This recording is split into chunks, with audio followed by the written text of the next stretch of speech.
Hi friends, welcome to my YouTube channel Einstein Baba.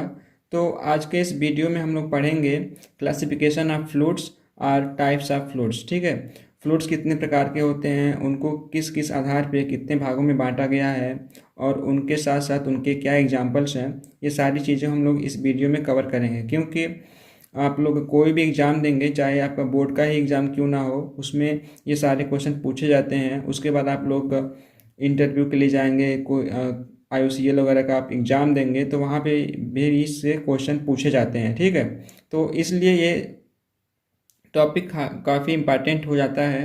तो चलिए हम लोग शुरू करते हैं। तो सबसे पहले हम लोग फ्लूइड को क्लासिफाई करते हैं बेस्ड ऑन कंप्रेसिबिलिटी।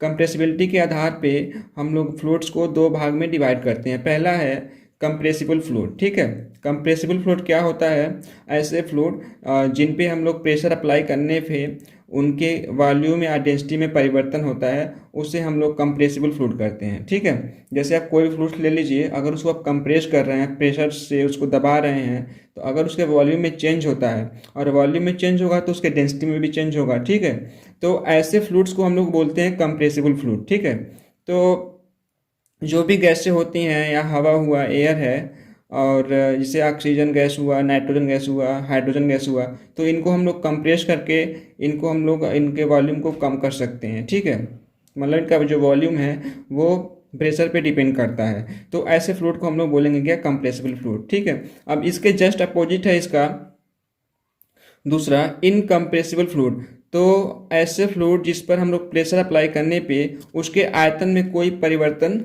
नहीं होता है। ठीक है, तथा उसके डेंसिटी में कोई परिवर्तन नहीं होता है। दोनों बातें की हो गई। चाहे वॉल्यूम में अगर परिवर्तन होगा तो डेंसिटी में भी परिवर्तन होगा, अगर डेंसिटी में परिवर्तन नहीं होगा तो वॉल्यूम में भी परिवर्तन नहीं होगा। इसके उल्टा भी वही चीज़ सही है। ठीक है, तो इस तरीके से एक बार और देखते हैं कि ऐसे फ्लूइड जिस पर प्रेशर अप्लाई करने पे उसके आयतन में कोई परिवर्तन नहीं होता है तथा उसके डेंसिटी में कोई परिवर्तन नहीं होता है। ठीक है, और इसके एग्जाम्पल क्या हैं? इसके एग्जाम्पल आप कोई भी लिक्विड ले लीजिए, जैसे वाटर हो गया, ठीक है, और डीजल हो गया, पेट्रोल हो गया।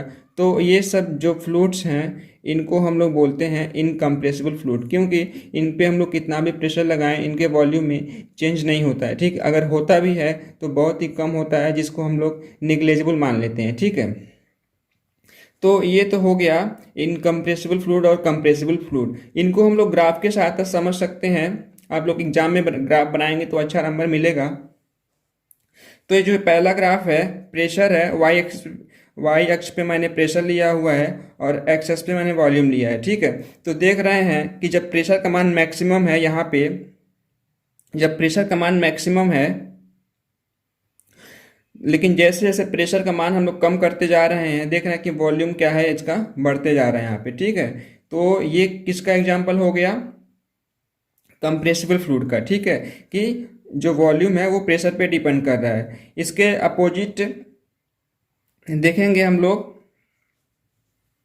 यहाँ पे इनकम्प्रेसिबल फ्लूइड के केस में, कि जैसे जैसे यहाँ पे देखिए, यहाँ पे भी प्रेशर है और ये वॉल्यूम है। ठीक है, लेकिन क्या है, जो वॉल्यूम का मान है वो एक फिक्स ही है। ठीक है, चाहे आप प्रेशर कितना भी बढ़ाते जा रहे हैं, ये वॉल्यूम का मान इतना ही रह रहा है। ठीक है, इसमें कोई परिवर्तन नहीं हो रहा है। ठीक है, तो यहाँ पे ये जो ग्राफ हो गया ये इनकम्प्रेसिबल फ्लूइड का हो गया। ये तो हो गया प्रेशर और वॉल्यूम के टर्म्स में। इसको हम लोग डेंसिटी के रूप में भी देख सकते हैं। यहाँ पे प्रेशर और यहाँ पे डेंसिटी।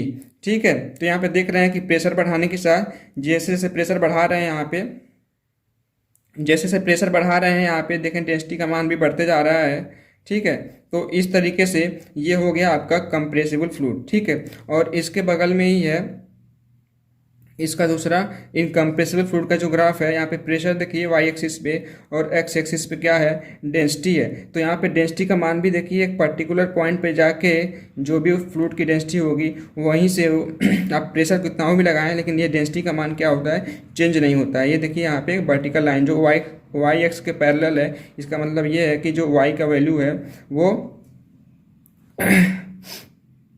एक्स जो कांस्टेंट है वाई के रिस्पेक्ट में। ठीक है, तो इस तरीके से हम लोग पढ़ लिए कंप्रेसिबल फ्लूइड और इनकम्प्रेसिबल फ्लूइड। ये तो पहला हो गया बेस्ड ऑन कंप्रेसिबिलिटी। ठीक है, अब दूसरा देखते हैं, दूसरा क्लासिफिकेशन किस पे बेसिस है? दूसरा जो है आता है बेस्ड ऑन शियर स्ट्रेस। ठीक है, बेस्ड ऑन शियर स्ट्रेस, तो इसके आधार पे हम फ्लूइड को दो भाग में बांट सकते हैं। पहला है न्यूटोनियन फ्लूइड, पहला है न्यूटोनियन फ्लूइड्स। तो न्यूटोनियन फ्लूइड्स किसे कहते हैं? ऐसे फ्लूइड्स जो न्यूटन्स लॉ ऑफ विस्कोसिटी को फॉलो करते हैं, उन्हें हम लोग न्यूटोनियन फ्लूइड कहते हैं। तो आप लोगों को मैंने पिछले वीडियो में बताया हुआ था कि न्यूटन्स लॉ ऑफ विस्कोसिटी क्या होता है। ठीक है, तो अगर जो लोग नहीं जानते हैं तो वो लोग मेरा पीछे का वीडियो देख सकते हैं, इसका अलग से वीडियो है न्यूटन्स लॉ ऑफ विस्कोसिटी का। तो वहाँ पे क्या था कि जो शियर स्ट्रेस है, न्यूटन्स लॉ ऑफ विस्कोसिटी क्या कहता है कि जो शियर स्ट्रेस टाउ है इज इक्वल टू होता है म्यू इंटू डी यू बट्टे डी वाई। यहाँ पे टाउ क्या है? शियर स्ट्रेस, म्यू क्या है? विस्कोसिटी, डी यू बट्टे डी वाई क्या है? वेलोसिटी ग्रेडियंट या रेट ऑफ शियर। ठीक है, या इसी को हम लोग ऐसे लिख सकते हैं कि टाउ प्रोपोर्शनल डी यू बट्टे डी वाई, मतलब शियर स्ट्रेस समानुपाती या प्रोपोर्शनल होता है वेलोसिटी ग्रेडियंट के। इसको हम लोग क्या बोलते हैं? Velocity gradient. तो जो भी फ्लूइड्स इस नियम का फॉलो करते हैं, मतलब जैसे जैसे शियर स्ट्रेस बढ़ाते जाते हैं वैसे वैसे वेलोसिटी ग्रेडियंट का मान बढ़ता जाता है, तो ऐसे फ्लूइड्स को हम लोग बोलते हैं न्यूटोनियन फ्लूइड। ठीक है, ये सारी चीज़ें मैंने वही एक्सप्लेन किया हुआ है। तो इसको हम लोग ऐसे कह सकते हैं कि जिन फ्लूइड्स के लिए टाउ समानुपाती होता है वेलोसिटी ग्रेडियंट के, तो उसे हम न्यूटोनियन फ्लूइड कहते हैं। ठीक है, इसमें एक इम्पॉर्टेंट चीज़ ये है कि जो न्यूटोनियन फ्लूइड होता है उसके लिए विस्कोसिटी का मान केवल टेम्परेचर पे डिपेंड करता है, शियर स्ट्रेस पे या फिर और किसी पैरामीटर पे डिपेंड नहीं करता है। ठीक है, जब तक फ्लूइड का टेम्परेचर चेंज नहीं होगा, वेरी नहीं करेगा, इसकी विस्कोसिटी कांस्टेंट रहेगी। ठीक है, और इसके एग्जांपल्स क्या हैं न्यूटोनियन फ्लूइड के? जो भी लिक्विड्स होते हैं, गैसेज होते हैं, जैसे पानी हुआ, डीजल पेट्रोल हो गया, और गैसेज हो गई ऑक्सीजन, हाइड्रोजन, नाइट्रोजन। तो ये सारी चीज़ें आती हैं किसमें? न्यूटोनियन फ्लूइड्स के कैटेगरी में, क्योंकि ये न्यूटन्स लॉ ऑफ विस्कोसिटी को फॉलो करती हैं। उसके बाद आता है नॉन न्यूटोनियन फ्लूइड्स। तो यहाँ पे देख रहे हैं नॉन लगा हुआ, मतलब कि नहीं, मतलब जस्ट ये न्यूटोनियन का अपोजिट होगा। तो इसको हम लोग पढ़ेंगे कैसे, समझते हैं कि ऐसे फ्लूइड्स जो न्यूटन्स लॉ ऑफ विस्कोसिटी को फॉलो नहीं करते हैं उन्हें हम नॉन न्यूटोनियन फ्लूइड कहते हैं। यहाँ पे इसको हम लोग मैथमेटिकल फॉर्म में इस तरीके से लिख सकते हैं, tau not equal to mu into d u बट्टे डी वाई, मतलब ये बराबर नहीं होता है। ठीक है, तो जो इस तरीके से बिहेव करते हैं उनको हम लोग नॉन न्यूटोनियन फ्लूइड करते हैं। ठीक है, अब इसको भी हम लोग क्या करते हैं? 3 पार्ट में डिवाइड करते हैं। 3 पार्ट में इसको भी डिवाइड करते हैं। तो इसमें पहला क्या होता है? Bingham plastic. Bingham plastic fluid क्या होता है देखते हैं। ऐसे फ्लूइड्स जिन पर थोड़ा शियर स्ट्रेस अप्लाई करने पर उनमें कोई फ्लो नहीं होता है, मतलब कि जैसे कोई फ्लूइड्स है वो बिंघम प्लास्टिक फ्लूइड है। ठीक है, तो अगर उस पर आप शियर स्ट्रेस जैसे अप्लाई करना चालू करते हैं तो वो क्या, जैसे आप अप्लाई करते हैं वैसे ही वो फ्लो में नहीं आता है। क्या होता है? थोड़ी देर बाद फ्लो में आता है। जैसे जैसे शियर स्ट्रेस का मान बढ़ाते हैं तो शियर स्ट्रेस का मान एक लिमिट तक जाता है, उसके बाद क्या होता है वहाँ पे वो फ्लो करने लगता है। ठीक है, तो वही चीज़ है मैंने यहाँ पे लिखा हुआ है, ऐसे फ्लूइड्स जिन पर थोड़ा शियर स्ट्रेस अप्लाई करने पर उनमें कोई फ्लो नहीं होता, लेकिन एक लिमिट से ज़्यादा बढ़ाने पर फ्लो होने लगता है और उस लिमिट के बाद उसे न्यूटोनियन फ्लूइड जैसे बिहेव करने लगते हैं। ठीक है, जो उस लिमिट को जैसे ही क्रॉस करता है तो उसके बाद वो न्यूटोनियन फ्लूइड जैसे बिहेव करने लगता है, मतलब कि जो शियर स्ट्रेस है वो वेलोसिटी ग्रेडियंट के प्रोपोर्शनल होने लगता है, लेकिन वो क्या होता है? एक लिमिट के बाद होता है। तो ऐसे फ्लूइड को हम लोग बिंघम प्लास्टिक फ्लूइड्स कहते हैं। तो इसका एग्जांपल क्या है? सीवेज स्लज, ड्रिलिंग मड, जो हम लोग ड्रिलिंग करते हैं मशीन से होती है तो उसमें जो मड निकलता है वो इस तरीके से बिहेव करता है। ठीक है, तो अब इसका देखते हैं दूसरा क्या है। दूसरा है इसका डाइलेटेंट फ्लूइड। ठीक है, डाइलेटेंट फ्लूइड क्या होता है? ऐसे फ्लूइड्स जिनकी विस्कोसिटी शियर स्ट्रेस अप्लाई करने पे बढ़ती है, मतलब जैसे जैसे हम लोग शियर स्ट्रेस बढ़ाते जाते हैं वैसे ही उसकी विस्कोसिटी बढ़ने लगती है। ठीक है, सपोज करिए जो आप कोई डाइलेटेंट फ्लूइड लिए हुए हैं और उसको कप में लिए हुए हैं, और कप में आप उसको चम्मच घुमा रहे हैं, मतलब शियर स्ट्रेस आप उसको बढ़ा रहे हैं। ठीक है, तो वो क्या होता है?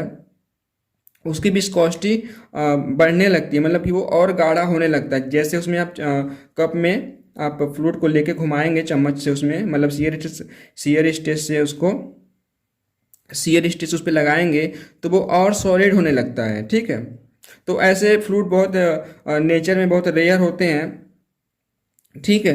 तो वही लिखा है यहाँ पे आगे, ऐसे फ्लूइड्स शियर स्ट्रेस अप्लाई करने पर सॉलिड बनने लगते हैं या सॉलिड बनने की तरफ टेंड होते हैं, ठीक है, टेंड होने लगते हैं। तो जो ऐसे फ्लूइड होते हैं वो भी यहाँ पे देखिए मैंने लिखा है वही नॉन न्यूटोनियन वाला जो इंडिकेशन है वही चीज़ है। तो इसका एग्जांपल है ग्रीस हो गया, और एक और एग्जांपल है, बहुत फेमस एग्जांपल है ये, कि अगर 2:2 दो संबंधी एक के अनुपात में अगर हम कॉर्न फ्लोर और वाटर का मिक्सचर लें तो वो डायलेटेंट फ्लूइड जैसे बिहेव करने लगता है, ठीक है।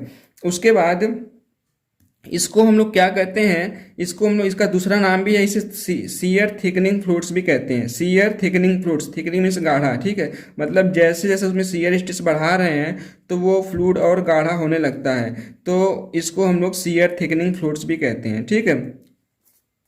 उसके बाद आता है तीसरा इसका स्यूडोप्लास्टिक फ्लूइड्स।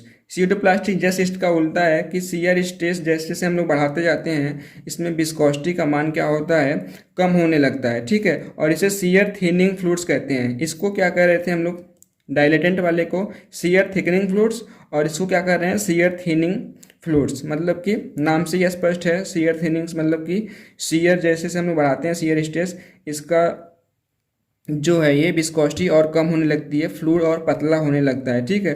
तो इसका सबसे अच्छा एक एग्जांपल है, जैसे आप लोग टीवी में या मूवी में देखे होंगे कि दलदल में आदमी जाते हैं, फंस जाते हैं, उनकी डेथ हो जाती है।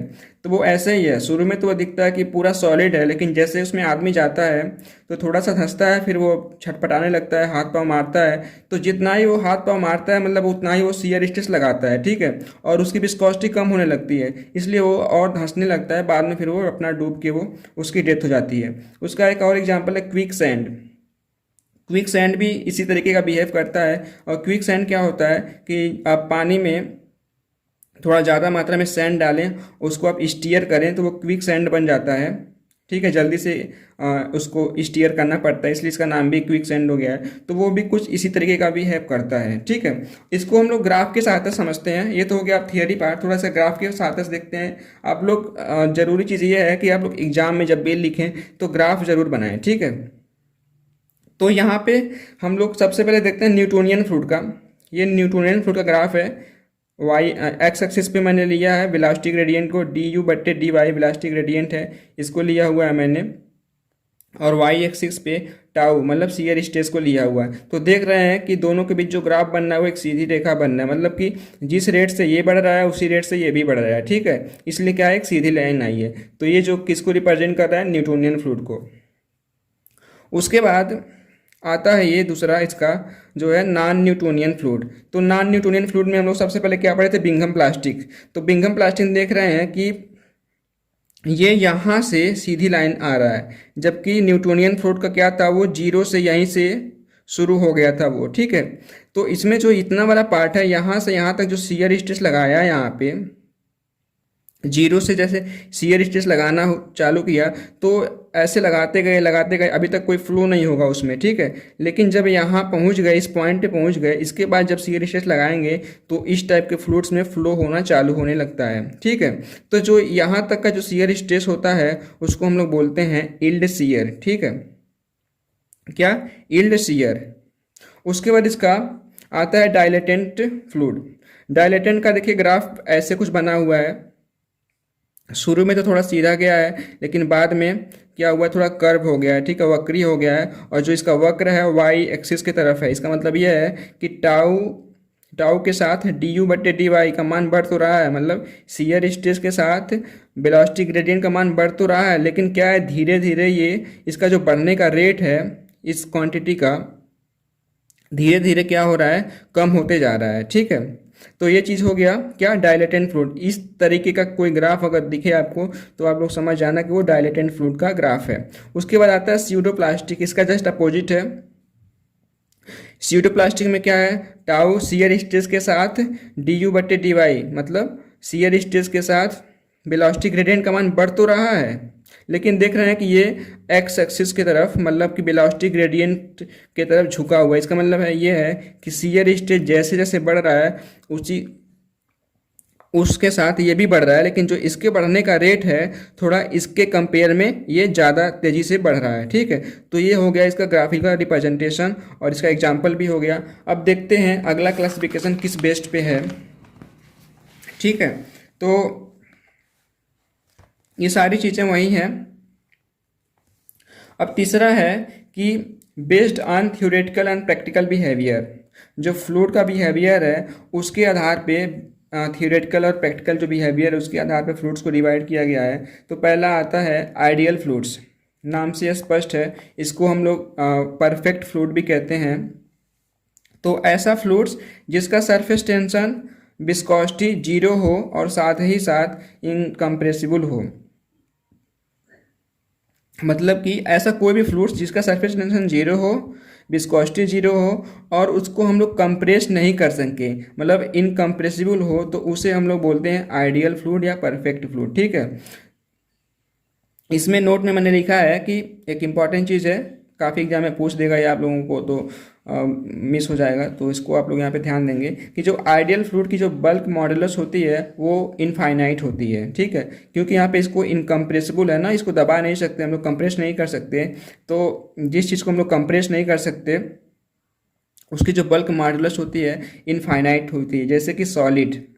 ठीक है, तो सॉलिड को हम लोग कंप्रेस नहीं कर सकते, वो ब्रेक हो जाता है लेकिन कंप्रेस नहीं होता है, तो उसकी जो बल्क मॉडुलस होती है वो इनफाइनाइट होती है। तो सेम इसी तरीके इसका भी है। ठीक है, तो एक्चुअल में क्या है, इस तरीके के कोई भी फ्लूइड नेचर में एग्जिस्ट नहीं करते हैं। ठीक है, ऐसा कोई भी फ्लूइड्स आपको नहीं मिलेगा जिसमें सरफेस टेंशन ना हो और विस्कोसिटी ना हो और जिसको हम लोग कंप्रेस ना कर सकें। ठीक है, तो ये एक बस इमेजिनरी फ्लूइड है, एक हम लोग एजप्शन किए हुए हैं, माना हुआ है। क्योंकि क्या होता है, कई बार फ्लूइड मैकेनिक्स में हम लोग मैथमेटिकल कैलकुलेशन करते हैं, तो हम लोग ये चेक करने के लिए कि जो फ्लूइड है हमारा वो आइडियल फ्लूइड से जो हम लोग एज्यूम किए हुए हैं उससे वो कितना डेविएट हो रहा है, तो उस चीज़ के लिए यहाँ पे आइडियल फ्लूइड का हमारे सामने आता है, इसलिए इसको हम लोग यहाँ पे एज्यूम किए हुए हैं, माने हुए हैं। ठीक है, अब देखते हैं रियल फ्लूइड्स। तो रियल फ्लूइड्स क्या है, ऐसे फ्लूइड्स जिसमें सरफेस टेंशन हो, विस्कोसिटी हो, कंप्रेसिबिलिटी विद्यमान हो, तो ऐसे फ्लूइड्स को हम लोग क्या बोलते हैं, रियल फ्लूइड्स कहते हैं। तो नेचर में जितने भी फ्लूइड्स अवेलेबल हैं वो सब रियल फ्लूइड्स के कैटेगरी में आते हैं। इसका हम लोग वेलोसिटी प्रोफाइल मैंने बनाया हुआ है कि जो आइडियल फ्लूइड होता है, चूंकि यहाँ पे लिखा हुआ है जो आइडियल फ्लूइड है सरफेस टेंशन नहीं होगा, विस्कोसिटी नहीं होगा, तो जो मैंने आपको पीछे वीडियो में बताया हुआ था, ठीक है, वेलोसिटी प्रोफाइल बना के कि सबसे नीचे जो फ्लो होता है वो जीरो होता है, फिर उसके बाद और बढ़ने लगता है, फिर उसके बाद और बढ़ने लगता है, फिर उसके बाद सबसे जो ऊपर वाली लेयर होती है उसका जो फ्लो होता है सबसे ज़्यादा होता है। लेकिन यहाँ पे आइडियल फ्लूइड का हम लोग वेलोसिटी प्रोफाइल बना रहे हैं, तो यहाँ पे देख रहे हैं कि जो सारे एरो हैं इनका जो लेंथ है वो सब बराबर है। जो लेंथ किसको रिप्रेजेंट करता है, वेलोसिटी को, मतलब सारे जो एरो के लेंथ बराबर है, मतलब सारी वेलोसिटी बराबर है, मतलब हर लेयर की जो, अगर इसको जो फ्लूइड फ्लो हो रहा है कोई पाइप है, तो अगर इसको लेयर में एज्यूम करें तो इस लेयर की भी वेलोसिटी कुछ होगी, मान लीजिए सपोज के 10 है, 10 मीटर के ऊपर आवर, तो इसकी भी उतना ही होगी, 10 मीटर के ऊपर आवर, इसकी भी उतना ही होगी, इसकी भी उतना ही होगी। ठीक है, लेकिन यही अगर हम रियल फ्लूइड में देखें, ये कोई पाइप है उसमें पानी फ्लो हो रहा है, तो जो लेयर पाइप के नज़दीक होगी, पाइप के वॉल के नज़दीक होगी, जैसे इधर भी वॉल होगा ऊपर जैसे, और नीचे भी वॉल होगा, ठीक है, चारों तरफ वॉल होगा। आप लोग इसको 3D में एज्यूम करिएगा कि किसी पानी का पाइप है उसमें पानी फ्लो हो रहा है, तो उसको आप 3D में एज्यूम करिएगा, कहाँ पे तो 3D बन नहीं पाएगा। तो जो लेयर पाइप के नज़दीक होगी वहाँ पे, यहाँ पे तो फ्लो जीरो होगा, ठीक है, उसके बाद धीरे धीरे क्या होता है, फ्लो बढ़ना चालू होता है। ठीक है, जैसे देखिए यहाँ पे एरो का यहाँ पे लंबाई बढ़ते जा रही है, और जो सबसे बीच में होगा उसकी वेलोसिटी सबसे मैक्सिमम होगी। ठीक है, उसी तरीके से नीचे से भी हम लोग आएंगे, तो सबसे छोटा एरो, फिर उसके बाद उससे बड़ा, फिर उसके बाद इससे बड़ा।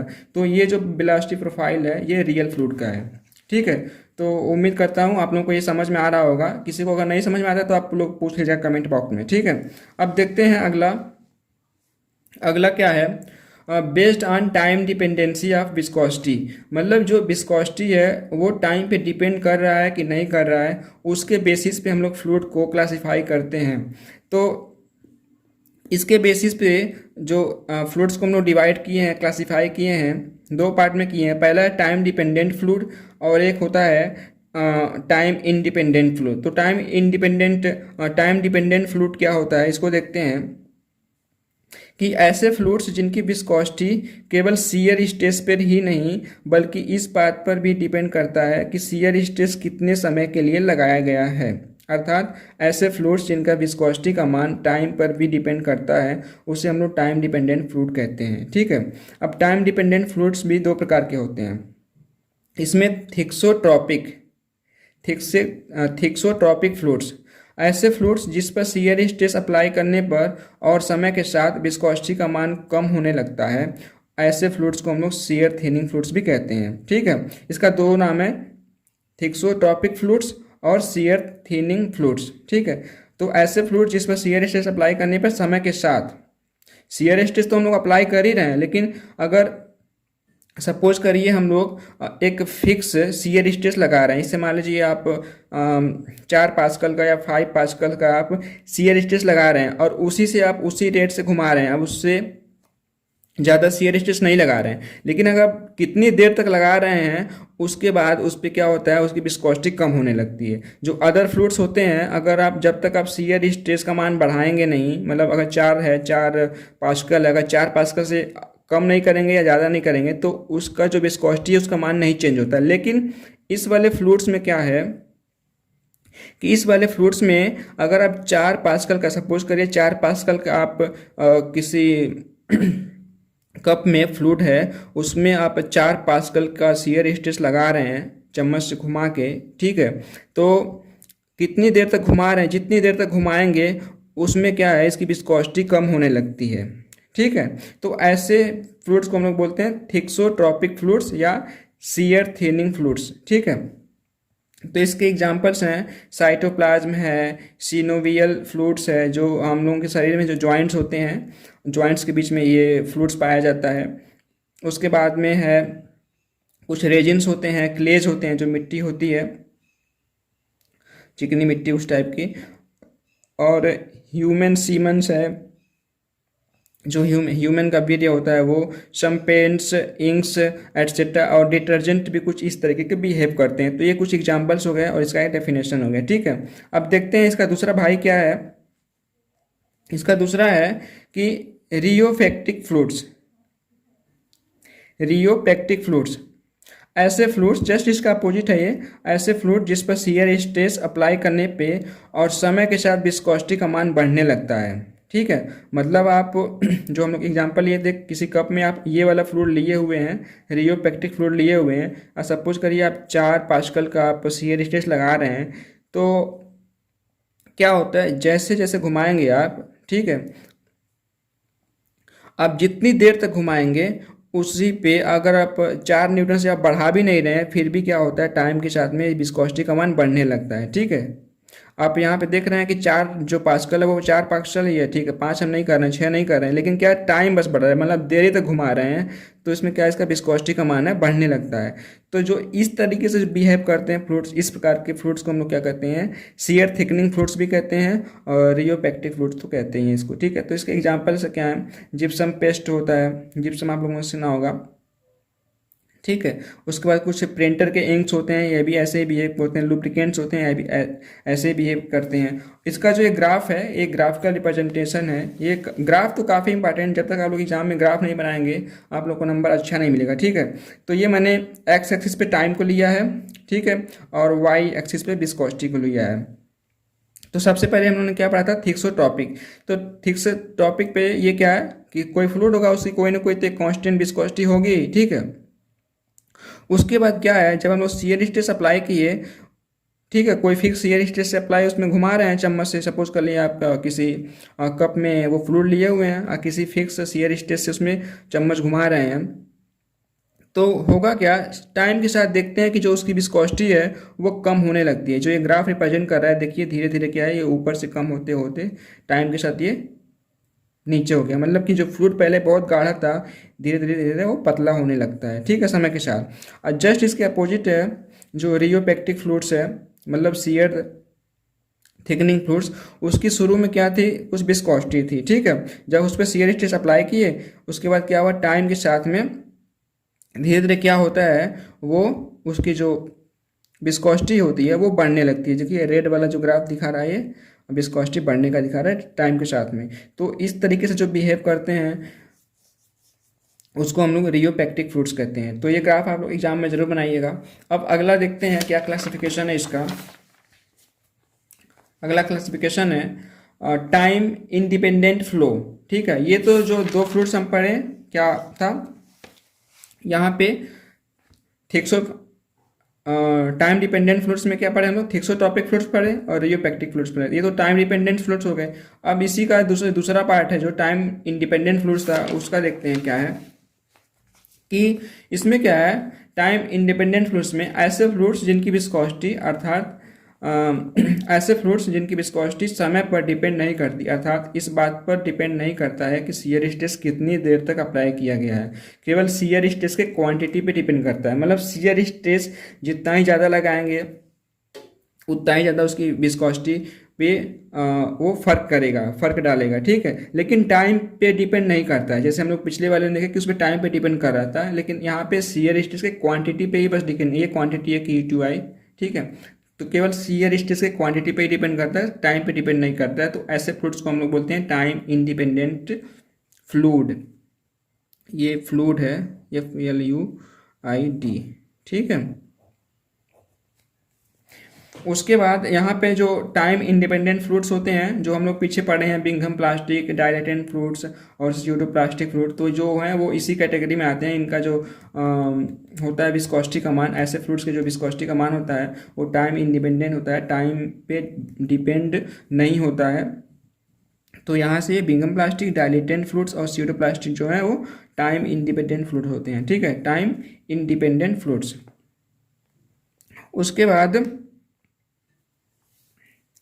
जो यहाँ पे दूसरा नोट्स है, सभी टाइम डिपेंडेंट फ्लूइड्स मतलब जिनके विस्कोसिटी का मान टाइम पे डिपेंड कर रहा है वो नॉन न्यूटोनियन फ्लूइड्स होते हैं। ठीक है, जस्ट एक याद करने के लिए आप लोगों के लिए है। ठीक है, उसके बाद है पांचवा है based on elasticity property. Elasticity property आप लोग जानते होंगे कि अगर कोई मटेरियल है उस पर कोई फोर्स लगा रहे हैं तो उसके शेप में परिवर्तन होता है, लेकिन जैसे ही वो फोर्स हटाते हैं तो वो फिर वापस अपने पहले वाले शेप में आ जाता है। ठीक है, तो जो इस तरीके का जो प्रॉपर्टी होता है मटेरियल का उसको हम लोग इलास्टिक प्रॉपर्टी कहते हैं। तो इस आधार पे एक हम लोग क्लासिफाई किए हैं फ्लूइड्स को, जिसको हम लोग कहते हैं विस्को इलास्टिक फ्लूइड्स। तो इसको हम लोग डिफाइन कैसे करते हैं, ऐसे फ्लूइड्स जो इलास्टिक प्रॉपर्टी या इलास्टिसिटी शो करते हैं, ऐसे फ्लूइड्स जो इलास्टिक प्रॉपर्टी शो करते हैं अर्थात शियर स्ट्रेस के हटा लेने पे पुनः अपने प्रारंभिक अवस्था में आ जाते हैं, तो ऐसे फ्लूइड को हम लोग क्या कहते हैं, विस्को इलास्टिक फ्लूइड्स। इसका एग्जांपल लिया एग वाइट्स, जो आप लोग अंडा अगर देखे होंगे तो उसको जब फोड़ने पे जो सफ़ेद वाला पार्ट होता है वो कुछ इसी तरीके का बिहेव करता है। ठीक है, तो इसका मैंने ग्राफ बनाया शियर स्ट्रेस और शियर स्ट्रेन का। तो ये लोडिंग टाइम का है, मतलब जब उस पर शियर स्ट्रेस लगाया उस पर, ठीक है, तो उस टाइम पे तो उसमें उसके शेप में तो काफ़ी परिवर्तन होगा। ठीक है, लेकिन जैसे ही इसको वहाँ से लोड हटाया फिर वो वापस क्या होता है, अपने फॉर्म में, अपने जिस रूप में पहले था वो उसी रूप में आ जाता है। तो इस तरीके से जो फ्लूइड बिहेव करते हैं, जो अपना बिहेवियर शो करते हैं, उसको हम लोग बोलते हैं विस्को इलास्टिक फ्लूइड्स। तो दोस्तों उम्मीद करता हूँ ये वीडियो आप लोग पसंद किए होंगे। ठीक है, तो अगर किसी को कहीं भी समझ में नहीं आया होगा तो वो कमेंट बॉक्स में बताएगा, तो मैं कोशिश करूँगा उसको और अच्छे से समझाने का। ठीक है, आप बिना संकोच के आप लोग कुछ भी पूछ सकते हैं। ठीक है, और इसके साथ ही जो लोग अभी तक मेरा चैनल सब्सक्राइब नहीं किए यार कर लीजिए। ठीक है, तो फिर मिलते हैं हम लोग अगले वीडियो में, तब तक के लिए थैंक यू, धन्यवाद।